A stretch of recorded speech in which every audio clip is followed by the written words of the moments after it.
How many times have you heard the term ego death?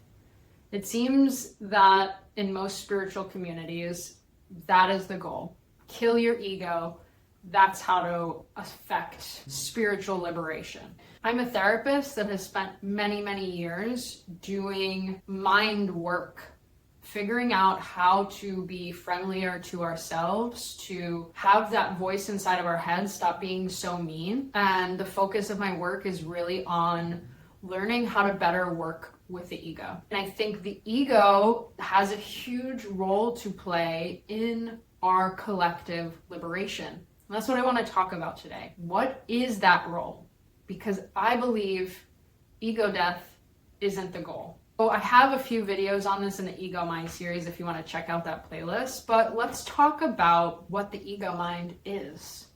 We have two parts of our mind. We have the problem-solving part of our mind, and then we have the identity part of our mind. And this is where most of our thoughts lie. It's about ourselves, how we're perceived, what people are thinking of us, what we're capable of. And that all lives within the ego mind.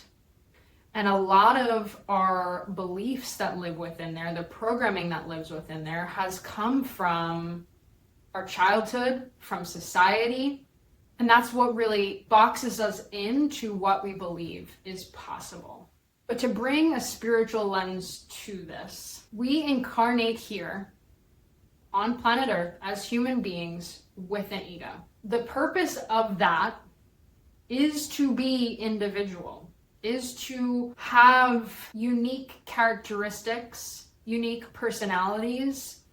These are not bad things. To have unique desires, those are not bad things in essence. The problem is because our ego is easily programmed, that's part of it, is that it's programmed and beliefs get installed. It's really susceptible to being colonized by the system. And that's what has happened.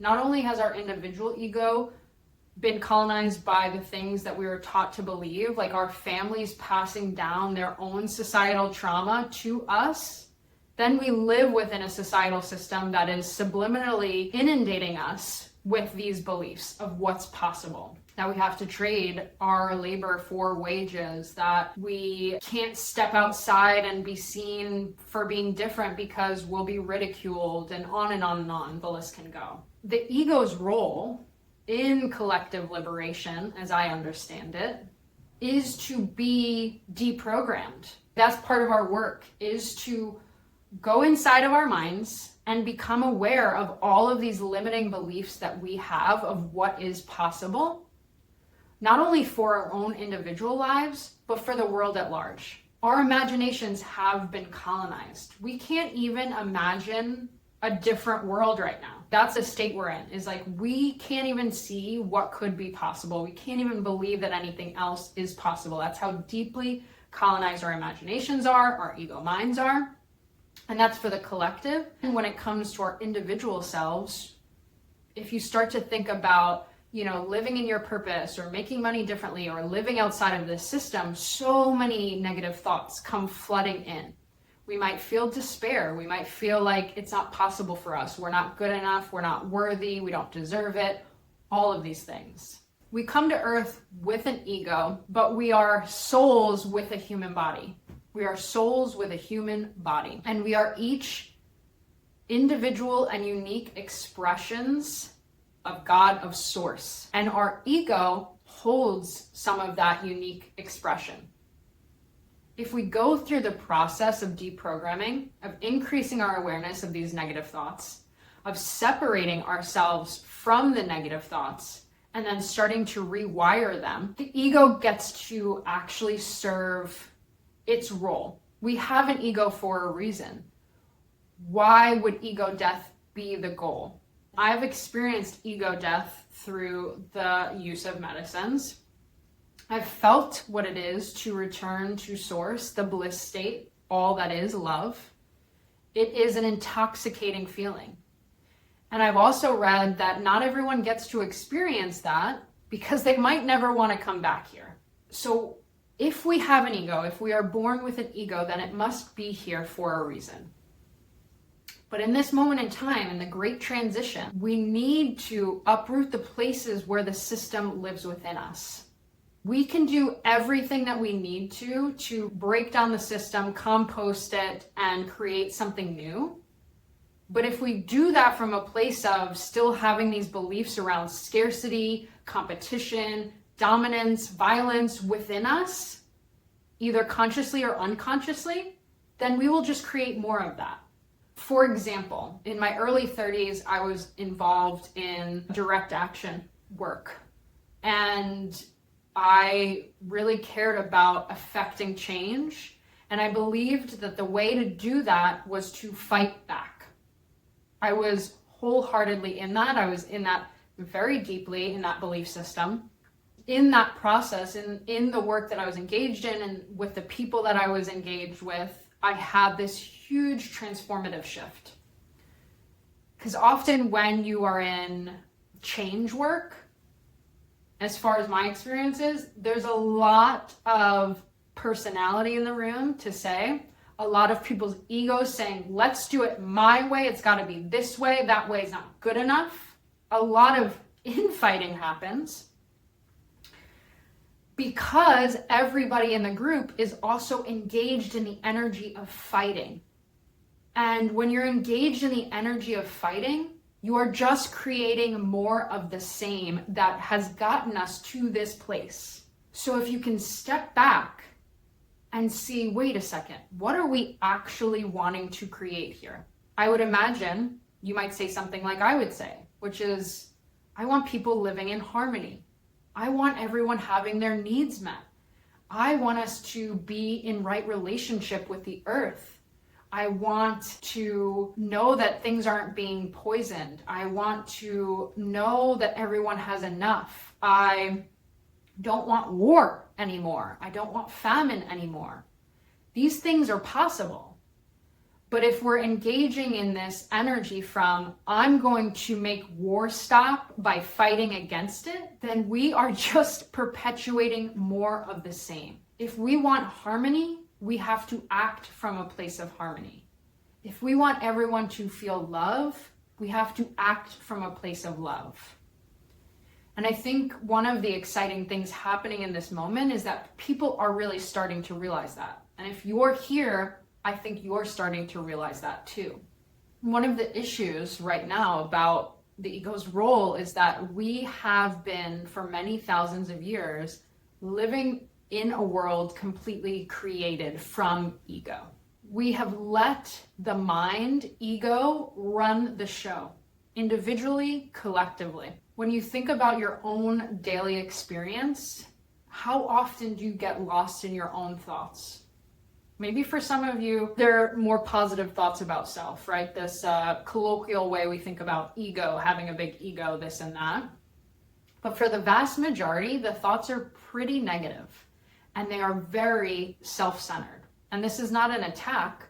This is how the mind works. We think of ourselves, we are the center of our own universes. But a world created by ego leads us to this moment that we are at right now. We need a spiritual solution to the world's problems. The goal is not to kill off the ego.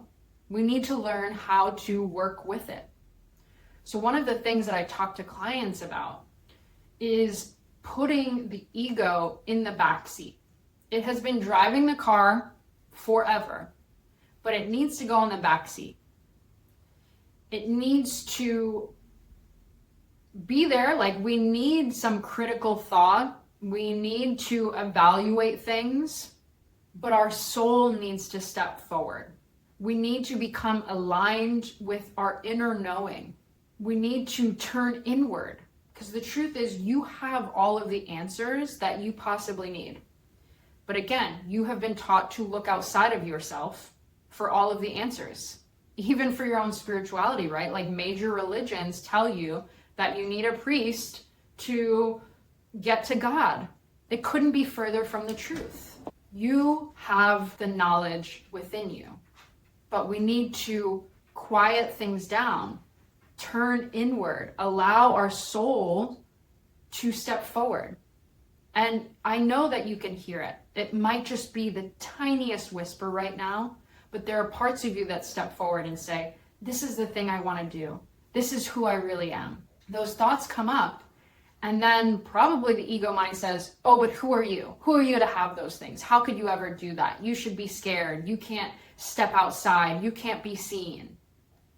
So the work becomes quieting those thoughts and knowing their role. They're there to protect you. That's the ego's job evolutionarily. It's there to protect you and keep you safe. But we are moving into a time where safety is not the goal anymore. And I don't mean that by we are going to be involved in war and this and that and real unsafety, but I mean what the ego believes is safe is no longer the goal. We are leaping into the unknown so that we can create something better for ourselves individually and collectively. You're hearing a lot about nervous system regulation and rewiring and all of these things. That's part of the important work because our minds are not here to be the thing directing us. This isn't the best metaphor, but I would say our minds are like a pet, like a dog or a cat, right? Because of the way they've been domesticated, they are helpless without us. They could not feed themselves for the most part. If you just left a dog alone in a house for like 5 days, they would suffer, right? Maybe not the same for cats, but dogs would. That's kind of how our minds are.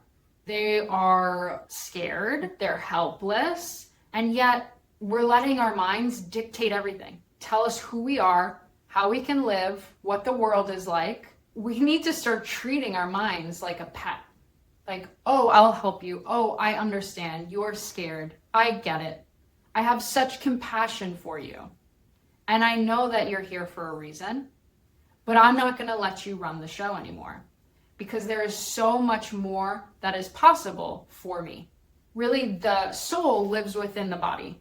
And some even say within this heart space. I think of this central channel. That's where the soul lives. And so when we think about our body, that's where the regulation needs to happen. That regulation can happen through movement, through tapping, through nature connection. That's a fantastic way to regulate our bodies because we need to increase our sense of security in what is possible. We have to allow our bodies to know that we can be okay in the unknown.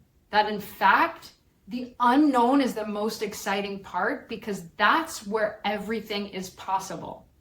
And when you take that leap, the universe meets you. When we're talking about collective liberation, the work becomes getting really clear on how the system has gotten inside our minds.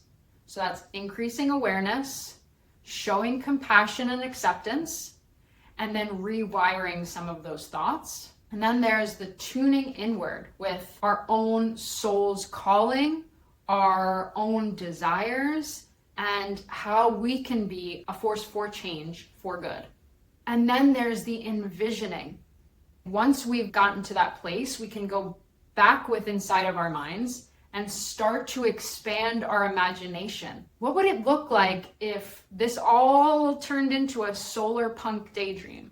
Have you ever heard of solar punk? If you haven't, Google it now. But imagine that every house you could see had a living roof and there were gardens everywhere and we used different types of transportation. Cars were no longer a part of it. Maybe we were using horses or maybe we were using trams. I even imagine massive cities where the outside of buildings are covered in greenery and the bricks are made of mushrooms, and it's like all of this technology that we actually already have, but is just not being utilized. When we can start to visualize that, we can actually move towards it. That's why when people talk about manifestation, law of attraction, they talk about visualizing. Because if you cannot see it in your mind, it's hard for you to work towards it. And that's like anything, right? If you think about the geniuses of science past or like writers or things like that, like they let themselves get bored. That was like part of the package, was boredom, was going out for walks in nature, was just like being quiet. Because that's when they could start to visualize and consider and use the logical part of their mind that is a really necessary tool to think about things differently. So we want our soul to start to drive the car and our ego to be a supporting character. Not a backseat driver, just a supporting character that can come in and help us see where we're in alignment, to see if we need to shift in certain directions, to help us understand where we need to rewire certain things. That's the role that the ego is here to play. I'd love to know if you have more questions about this, if you're interested in hearing more, any thoughts that you have, I'd love to know about them, so drop a comment. If you want to know more about ego deprogramming, collective liberation, and spiritual alignment, definitely click subscribe. I will link below my free guide, Rewire Your Ego, Exit the Matrix, in the description. Thank you so much for being here. I'll see you on the next video.